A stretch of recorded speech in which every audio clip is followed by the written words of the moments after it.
The sky turned blood red as the draconian ships entered Earth's atmosphere.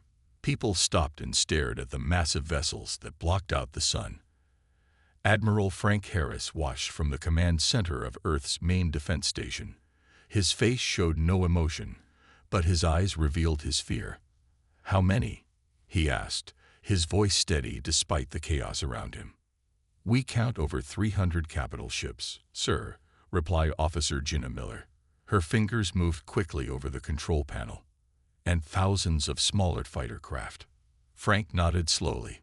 The reports had warned of the draconian strength, but seeing it firsthand made his stomach sink. Earth had prepared for this moment for decades, but it wasn't enough. The United Earth Defense Force only had 50 battleships and a few hundred fighters. The math was simple and brutal. Send out the alert. All civilians to shelters. Deploy all ships and activate the orbital defense platforms. Frank ordered. Alarms blared across every city on Earth. People rushed to underground bunkers as soldiers directed traffic. Panic spread like wildfire. This wasn't a drill. This wasn't a movie. The alien invasion humanity had feared for generations was happening.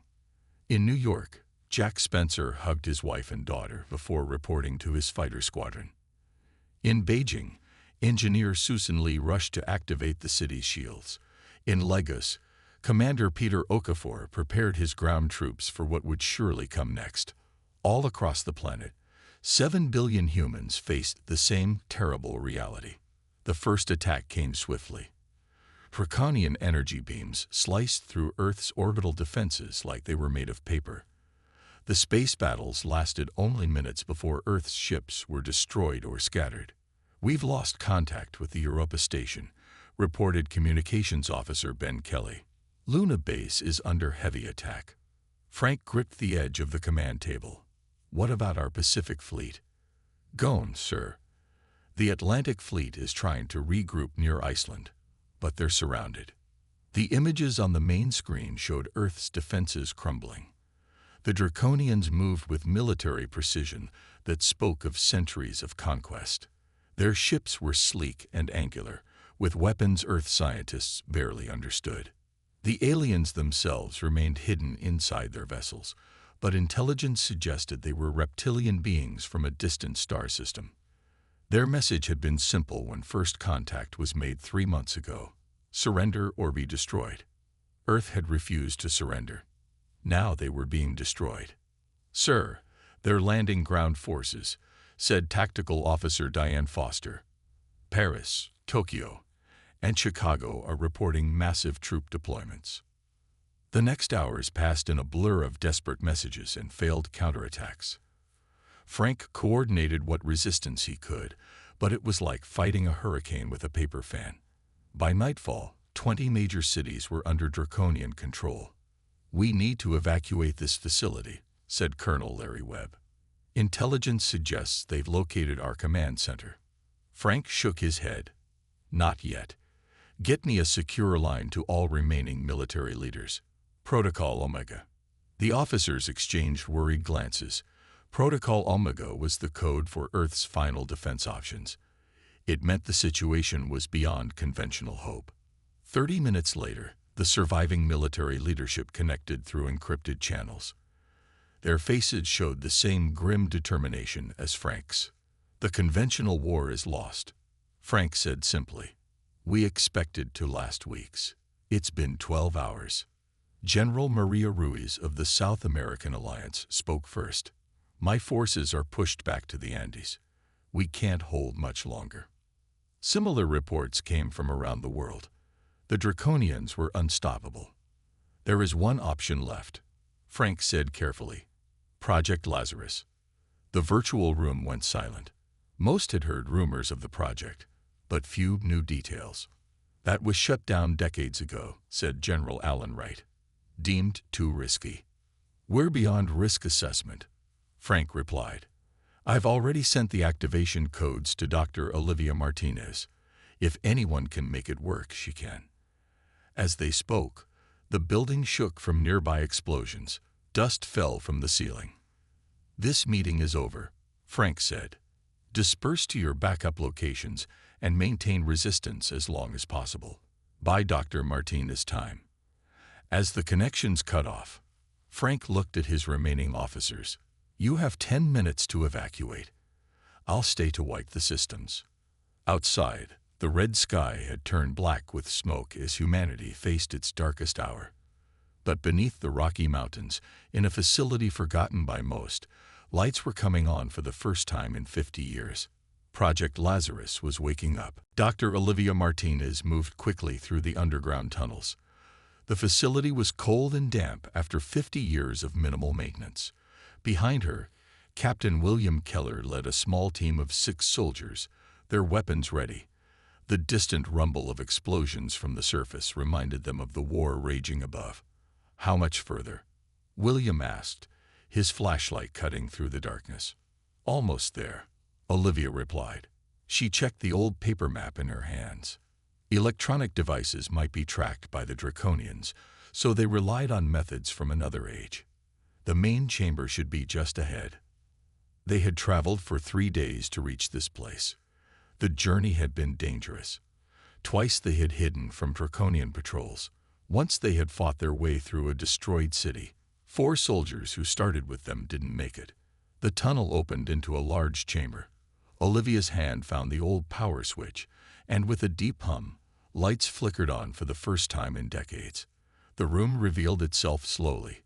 A massive laboratory filled with advanced equipment, and 5 large tubes in the center. So this is Project Lazarus, William whispered, looking around in awe. Olivia nodded. Humanity's best-kept secret, and now our last hope. She moved to a control station and wiped away years of dust.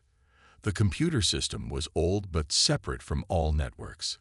It couldn't be hacked by the Draconians because it had never been connected to anything outside this room. Will it still work?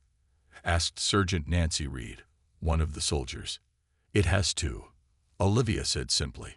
As Olivia worked to power up the systems, William had his team secure the area. They set up sensors near the tunnel entrance that would warn of any approach. My grandfather told me stories about this place, Olivia explained as her fingers moved across the old keyboard. He was one of the original scientists. Before he died, he made sure I knew everything about it. Why was it shut down? William asked. Olivia paused. Ethical concerns. People feared what it might mean to bring back the dead, to put the minds of our greatest warriors into new bodies. Some called it playing God. The main screen came to life, showing 5 profiles. Each contained thousands of files, memories, personality traits, combat knowledge, and complete DNA sequences. The concept was simple, but the execution was revolutionary. Olivia continued. Take our greatest military minds before they died. Map their brains completely. Store their consciousness. Create enhanced bodies using their original DNA as a foundation. Then reunite mind and body. Has it ever been done before? William asked. No. The project was abandoned before the first revival. This fact hung heavy in the air. They were about to attempt something never before accomplished, while the fate of humanity hung in the balance. Warnings flashed on the screen as Olivia initiated the revival sequence. The 5 tubes in the center of the room hummed to life. Inside each, a cloudy liquid began to clear, revealing human forms. How long will this take? William asked, checking his watch. They had limited time before the Draconians might discover their location. 24 hours for the bodies to fully activate. Another 12 for the consciousness transfer and integration. William looked grim. We may not have that long. As if confirming his words, one of the soldiers called out, Captain, our perimeter sensors just went dark. Everyone tensed. William motioned for his team to take defensive positions. Can we speed up the process? He asked Olivia. She shook her head. Rush it, and we might lose them completely. William made a quick decision. Then we hold this position, no matter what comes down that tunnel. The soldiers prepared for battle while Olivia continued the revival process. On the screens, progress bars showed the slow awakening of the 5 legends. In one tube, The still form of Colonel Jane Winters floated peacefully, unaware that she was being called back from death to save a world on the brink of destruction. Next to her, Commander Eric Powell's body showed the first signs of independent heart rhythm. The other three remained completely still. "Look," Nancy said, pointing to Jane's tube. She moved her fingers. Indeed, Jane's right hand had formed a slight fist, the first voluntary movement. "They're coming back," Olivia whispered. Hope flared in her for the first time since the invasion began. From the tunnel came the sound of approaching footsteps, too many to be human reinforcements. "Everyone ready," Williams said quietly, raising his weapon. "We protect this room, and these people at all costs." The future of Earth depended on what happened in the next few hours. The battle lasted 6 hours. William and his soldiers fought with everything they had. 2 of them died protecting the entrance to the laboratory.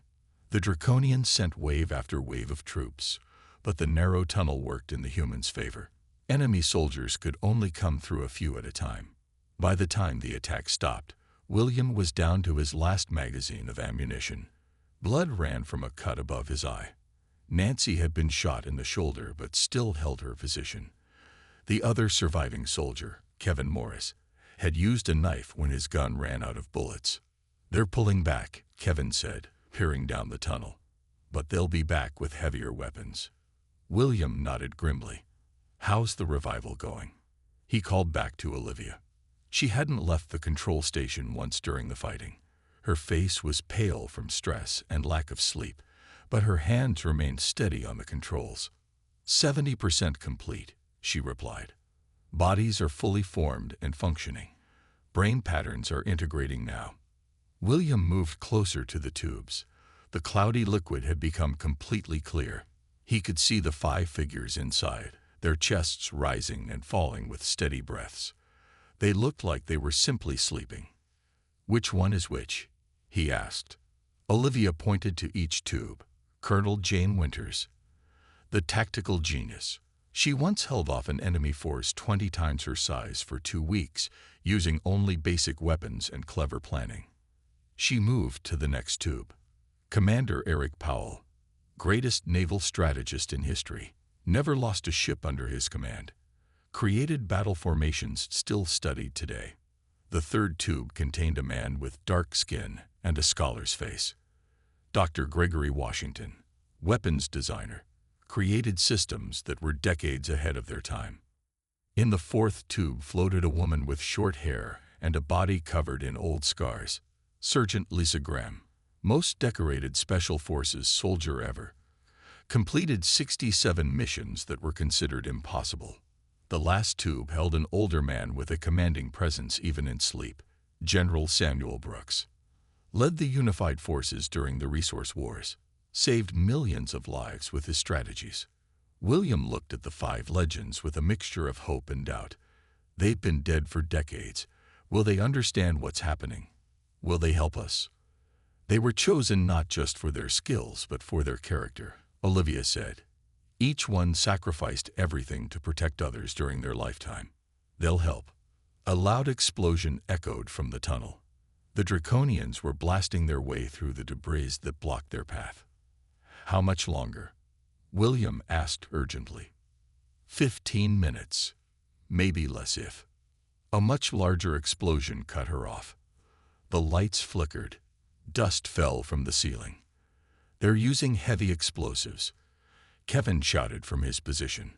"The whole tunnel might collapse." Olivia worked faster. "I'm going to accelerate the final integration. It's risky, but we don't have a choice." She pressed a series of commands. Warning messages flashed on the screen, but she bypassed them all. The liquid in the tubes began to drain. "What happens now?" Nancy asked, moving back from the entrance to join them. "If it works, they wake up," Olivia said. "If not..." She didn't finish the sentence. The liquid drained completely. For several tense seconds, nothing happened. Then Colonel Jane Winters opened her eyes. She blinked several times, looking confused. Her hand pressed against the glass of the tube. Next to her, Commander Powell also began to stir. One by one, All 5 legends showed signs of consciousness. Olivia pressed the button to open the tubes. The glass slid away with a hiss of pressurized air. Jane Winters sat up slowly, looking at her hands as if they belonged to someone else. "Where am I?" she asked, her voice raspy from disuse. "What year is it?" Before Olivia could answer, another explosion rocked the facility. This one was much closer. "We're under attack," William said urgently. "Earth is being invaded by an alien force called the Draconians. They've nearly wiped us out. You 5 are our last hope." Jane's eyes narrowed as the soldier in her processed this information. She swung her legs over the edge of the tube and stood, wobbling slightly. "Give me a weapon," she said. The other 4 legends were getting up now, each moving with increasing steadiness as their new bodies responded to their commands. General Brooks spoke next. "Brief us quickly. What are we facing?"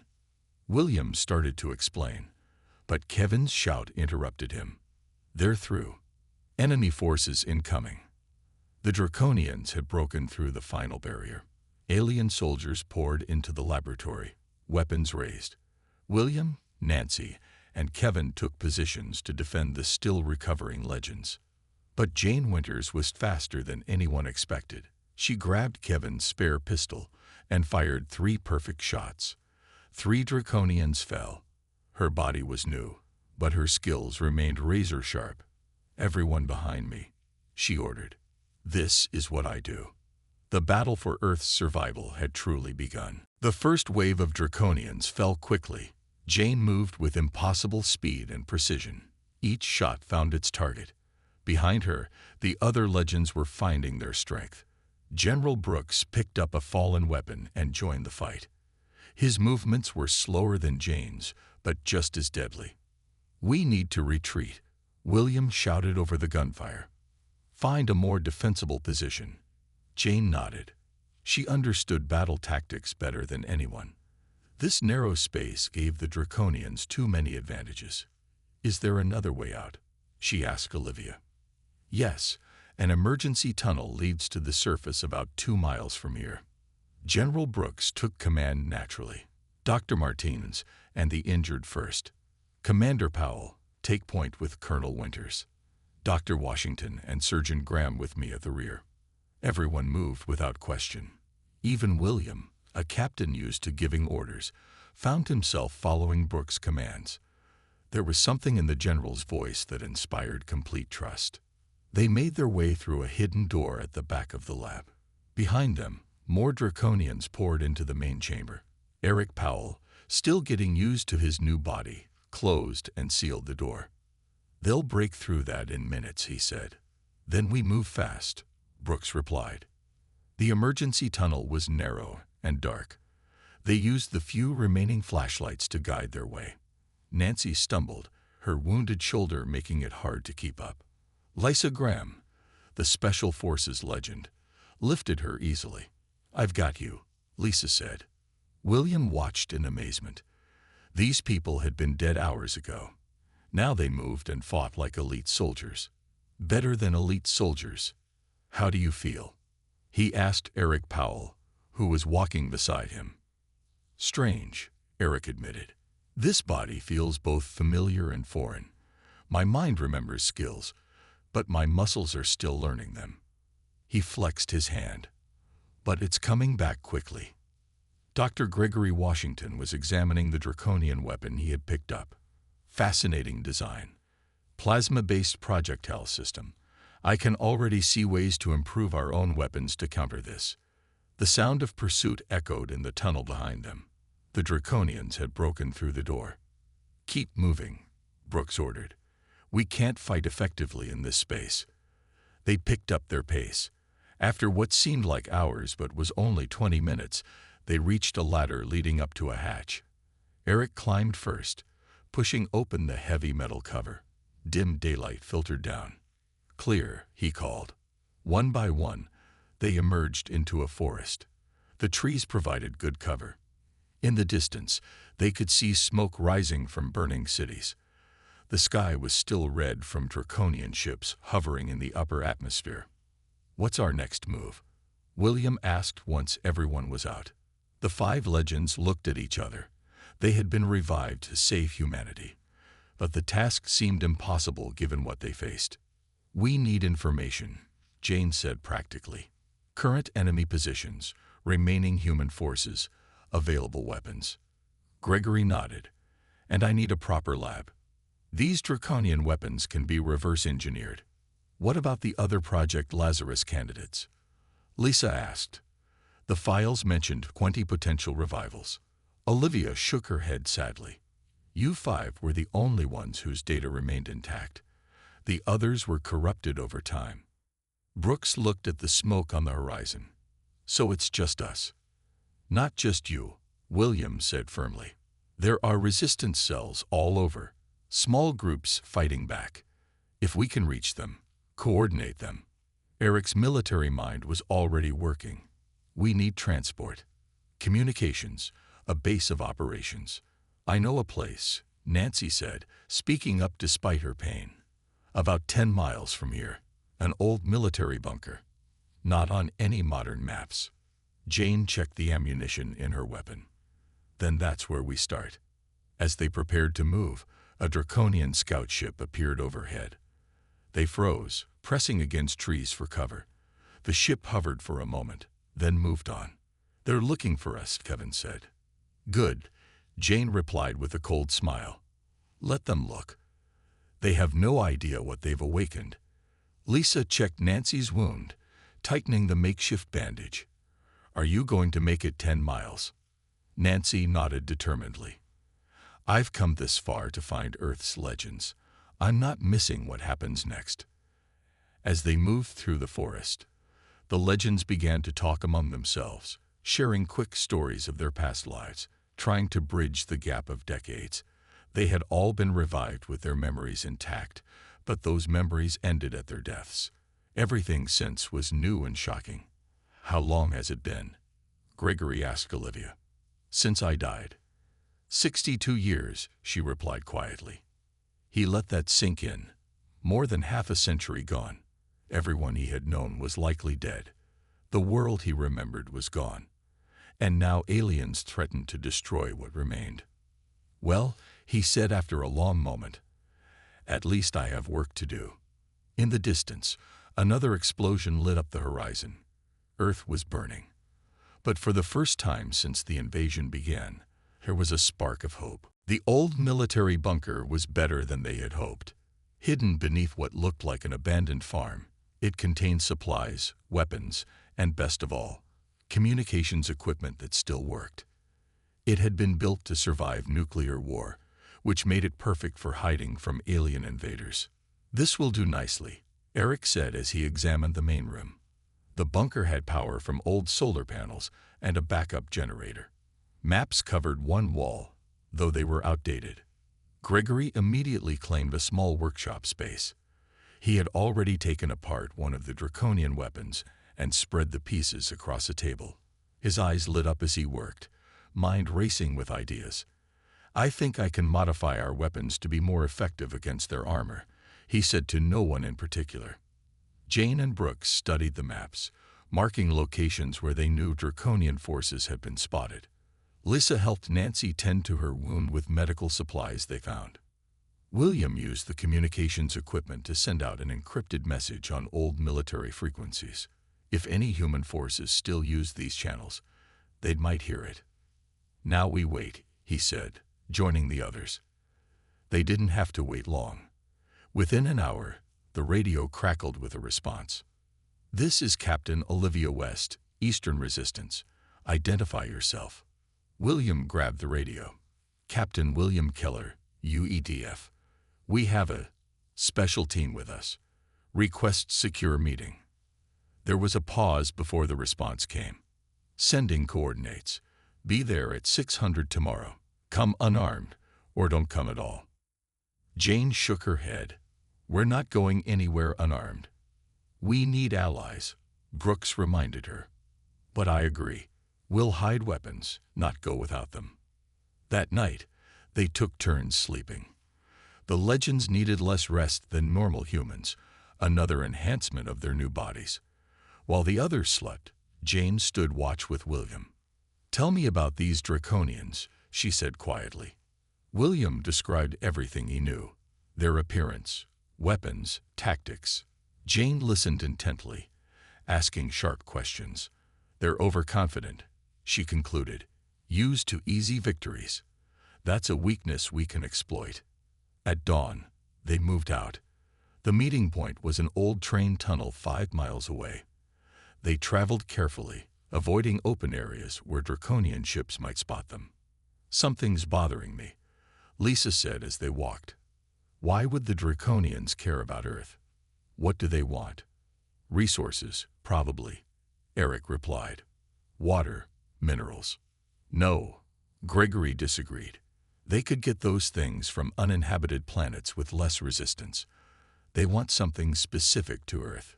They'd reached the tunnel entrance and paused to check for traps or ambush. Finding none, they entered the darkness.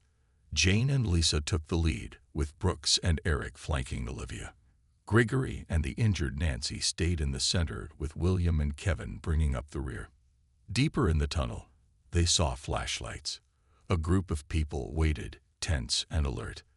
They wore mismatched clothing but moved like soldiers. "That's far enough," a woman called out. She stepped forward. Her face was scared on one side, and she carried herself like someone used to command. "I'm Captain West." William identified himself and introduced the others, careful not to reveal the full truth about the legends. "Special operatives," was all he said. West wasn't fooled. "You're Project Lazarus, aren't you? The dead soldiers brought back to life." The group tensed, hands moving toward hidden weapons. "How do you know about that?" Brooks asked. "Because Admiral Harris told us before he died." West's voice softened slightly. "He held off the draconians long enough for us to escape the command center." His last words were about Lazarus. Jane stepped forward. "Then you know why we're here. We need to hit back against the draconians. Hard and fast." West nodded. "We've captured a draconian patrol ship. Small, but operational. We were planning to use it for reconnaissance, but with Commander Powell here." She looked at Eric with something like awe. "Maybe we can do more." Eric's eyes lit up. "You have one of their ships." "Follow me," West said. She led them deeper into the tunnel system, which opened into a massive underground cavern. There, nestled among resistance fighters and equipment, sat a sleek draconian vessel about the size of a bus. Eric walked around it slowly, examining every inch. "This changes everything," he said. "With this, we can get close to their fleet undetected. We can learn their communications, their protocols." Jane was already thinking ahead. "We can hijack a larger ship." For the first time, they had a real chance, a way to fight back that the draconians would never expect. "When do we start?" Lisa asked, her hands itching for action. Brooks looked at West. "How many fighters can you spare?" "Not many," she admitted. "Maybe 20 good ones." "That's enough," Jane said confidently. "More than enough for what I have in mind." The first real strike against the draconian forces was about to begin. The captured draconian ship rose silently into the night sky.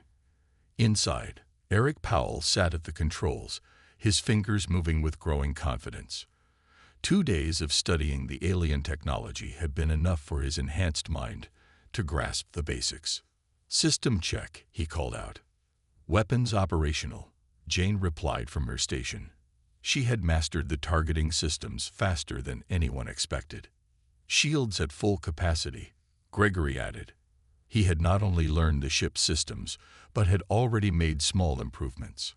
In the back, Lisa and Brooks prepared with the strike team, 8 of Captain West's best fighters.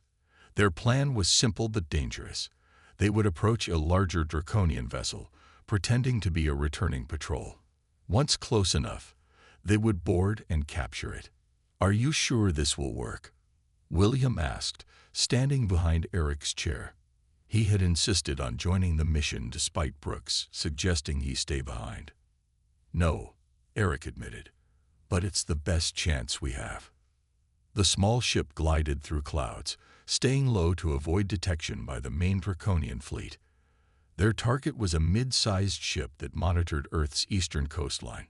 West's scouts had reported it maintained a regular patrol pattern with minimal crew. "Enemy vessel ahead," Eric announced. "Everyone ready." He switched on the communication system and spoke in the clicking language of the Draconians. Gregory had created a translation device that converted Eric's words into sounds the aliens would understand. A response came immediately.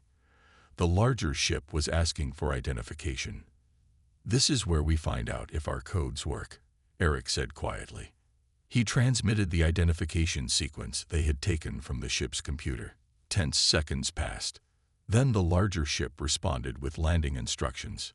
"They bought it," Eric said with a tight smile. Phase 1 complete. The small patrol ship docked smoothly with the larger vessel. As the airlock engaged, Brooks gave final instructions. "Remember, we need control of the bridge and engines. No unnecessary risks." Everyone nodded. They wore partial Draconian armor over their faces and upper bodies, enough to confuse the enemy in the first crucial moments. The airlock opened. 2 Draconian guards waited on the other side. Before they could react, Lisa moved forward with blinding speed. Both guards fell silently. "Move," Brooks whispered. The team split as planned. Lisa led 3 fighters toward the engine room. Jane took 2 more toward weapons control. Brooks, Gregory, and William headed for the bridge with the remaining fighters. The element of surprise worked perfectly. Most of the Draconian crew were caught unprepared. Those who fought back found themselves facing enemies who moved too quickly, fought too fast, and hit too hard. On the bridge, Brooks encountered the ship's commander, larger than the others, with red markings on his scaled skin. The alien drew a blade and attacked with surprising speed. Brooks dodged the first strike, but caught the second across his arm.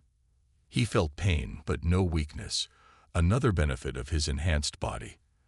The Draconian commander hissed in surprise when Brooks didn't fall. "My turn," Brooks said, and launched a counterattack. The fight was brief but intense. When it ended, Brooks stood over the unconscious commander. "Bridge secured," he reported through his communicator. Similar messages came from Lisa and Jane. Within 15 minutes, the entire ship was under human control. Eric joined them on the bridge, examining the advanced controls with professional interest. "This is much better. With this ship, we can make a real difference." Gregory was already accessing the ship's database. "This is incredible," he said, eyes widening. "I'm finding complete maps of Draconian deployments, communication protocols, everything we need." William looked around in amazement. "You actually did it." Jane allowed herself a small smile. "This was the easy part. Now we need to use this ship to make contact with other resistance groups." Over the next week, that's exactly what they did. Using Draconian communications equipment, they reached resistance cells across the globe. Each time, the news spread. Earth was fighting back. The legends had returned. Some didn't believe it at first, but as more victories followed, supply ships captured, ground troops ambushed, communication relays destroyed, belief grew. Hope spread like a fire. In his workshop aboard the captured ship, now named Defiance, Gregory created weapons specifically designed to penetrate Draconian armor. Lisa trained fighters in new combat techniques. Jane developed strategies to counter Draconian tactics. Eric studied their ship movements, finding patterns and weaknesses. And Brooks coordinated it all, turning scattered resistance fighters into an organized force. Reports coming in from resistance groups in Asia, William announced one morning.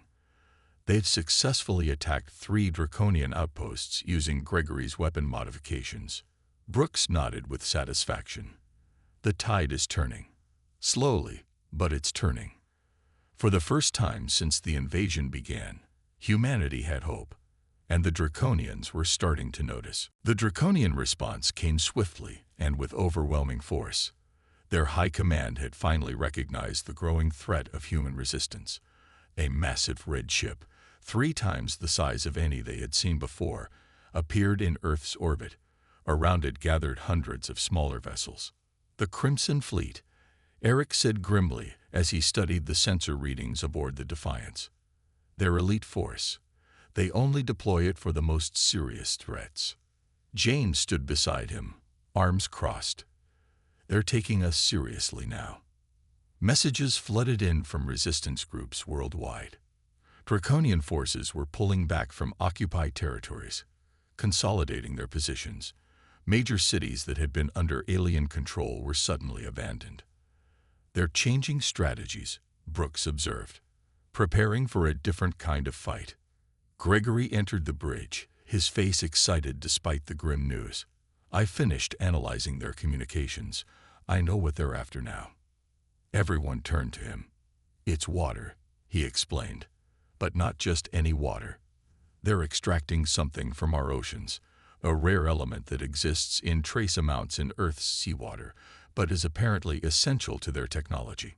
That's why they came here specifically," Olivia realized, "and why they're willing to commit so many resources." Gregory nodded. "They've established massive processing facilities in the deep ocean. That's where they're vulnerable." Brooks immediately saw the opportunity. "If we can disrupt those facilities, they lose their reason for being here," Jane finished. Planning began immediately. This would be their biggest operation yet.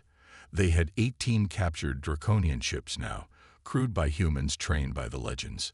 They had thousands of fighters armed with modified weapons, and they had the element of surprise. The Draconians still didn't understand exactly who they were facing. 3 days later, the attack began. Human forces struck simultaneously at 12 underwater processing facilities. The Defiance, now upgraded with Gregory's modifications, led the assault on the largest facility in the Pacific Ocean. As they approached, the massive Crimson Fleet ship moved to intercept them. It dwarfed their vessel, its weapons capable of destroying them with a single shot. "They're hailing us," William said from the communication station. "Put them through," Brooks ordered. A draconian face appeared on the screen. Unlike the others they had seen, this one had elaborate markings covering its scaled skin. When it spoke, the translation came through clearly. "Humans, your resistance is unexpected but futile. I am Supreme Commander Vrax. Surrender now, and some of your species may be preserved." Brooks stepped forward. "This is General Samuel Brooks of Earth. We decline your offer." The Draconian's eyes narrowed. "That name is not in our records of current human leadership." "No," Brooks agreed. "It wouldn't be." He signaled to cut the transmission. "They'll be confused now," Jane said with satisfaction, "trying to figure out who we are." "Let's use that confusion," Brooks ordered. "All ships, commence attack." The battle was unlike anything Earth had seen before. Human ships, guided by Eric's strategies, moved in formations that baffled the Draconians. Fighter craft piloted by Lisa's trainees struck with precision and withdrew before the enemy could respond. On the ocean surface, massive explosions erupted as the underwater facilities were hit. The Crimson Fleet ship fired its main weapons, but the Defiance, with Gregory's enhanced shields, withstood the assault. Jane directed their counterattack, targeting specific weak points she had identified in the Draconian flagship. The Defiance rocked with each hit they took. "Shields at 30%, Gregory called out. "Weapons still operational," Jane replied. "One more hit on their main power coupling." The Defiance shuddered as another blast struck them. Warning alarms blared throughout the ship. "We can't take another hit like that," Eric warned. "We won't need to," Jane said confidently, and fired. Her shot hit precisely where intended. The Crimson Fleet flagship's lights flickered. For a moment, nothing happened. Then secondary explosions bloomed across its hull. It didn't explode completely. A ship that size was too robust for that, but it was clearly crippled. Reports came in from around the world. Every processing facility was damaged or destroyed. Draconian ships were in disarray, some retreating, others fighting without coordination. "We've hurt them," Brooks said. For the first time, we've really hurt them. But their victory came at a cost. 3 of their 18 ships were destroyed. Hundreds of fighters lost. And the Defiance itself was barely operational. As emergency systems worked to keep them alive, William looked at the legends with newfound respect. What now? Jane's eyes were hard as she watched the crippled Draconian flagship on their view screen. Now we push harder. We don't give them time to recover. The war for Earth had reached its turning point. 2 weeks after the battle at sea, Earth was a different world. The Draconian forces had pulled back to key strongholds. Their once unified command was now clearly fractured. Some alien ships had even left the planet entirely, fleeing back to space. In what was once called Switzerland, the 5 legends gathered with the leaders of Earth's resistance in an old mountain fortress. Maps and screens covered the walls, showing Draconian positions and human forces. They're vulnerable now, Jane said, pointing to the largest remaining alien stronghold. Their flagship is still undergoing repairs. Their chain of command is broken.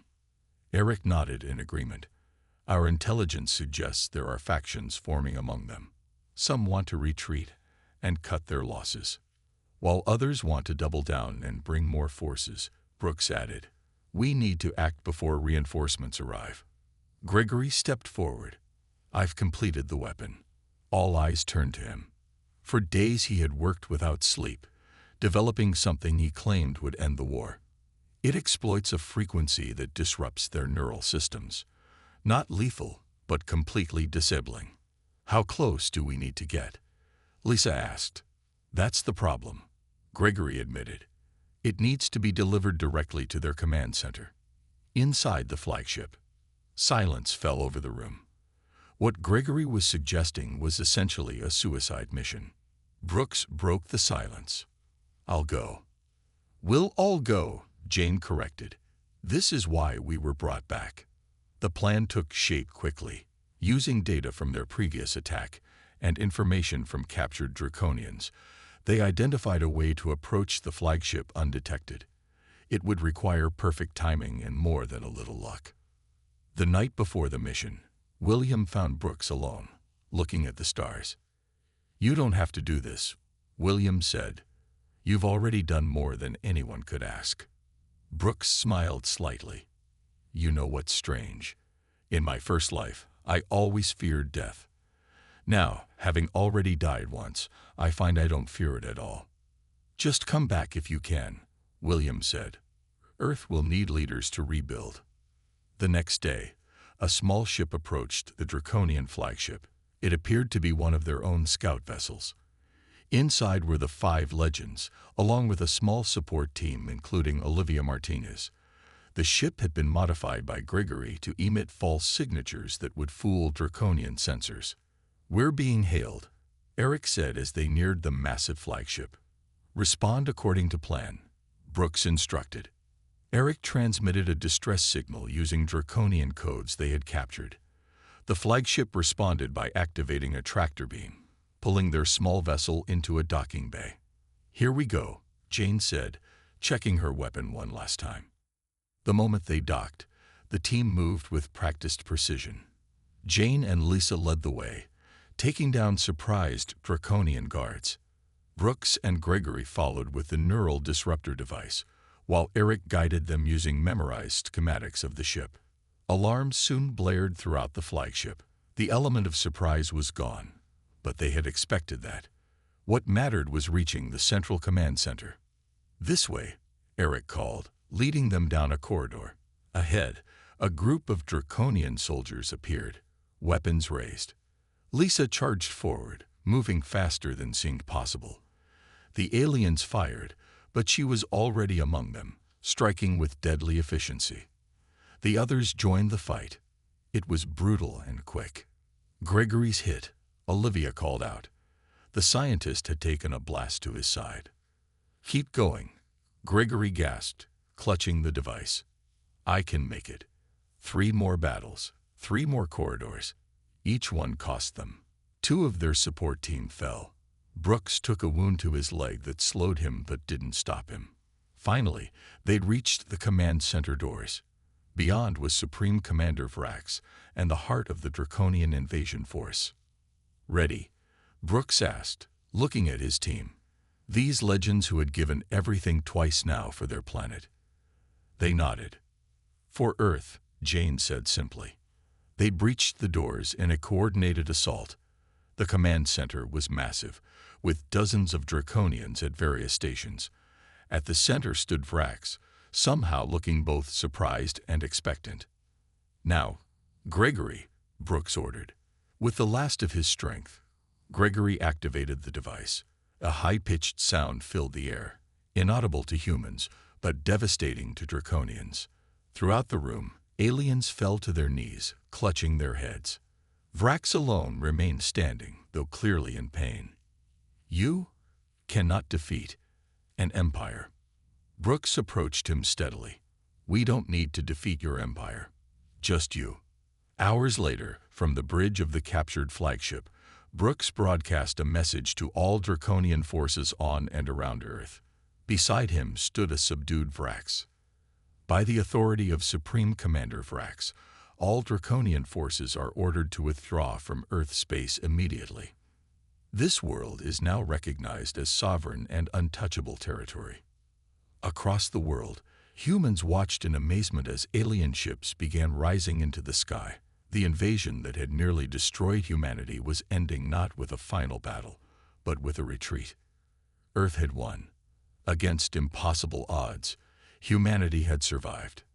And the legends who made it possible looked to the stars, knowing that this was just the beginning.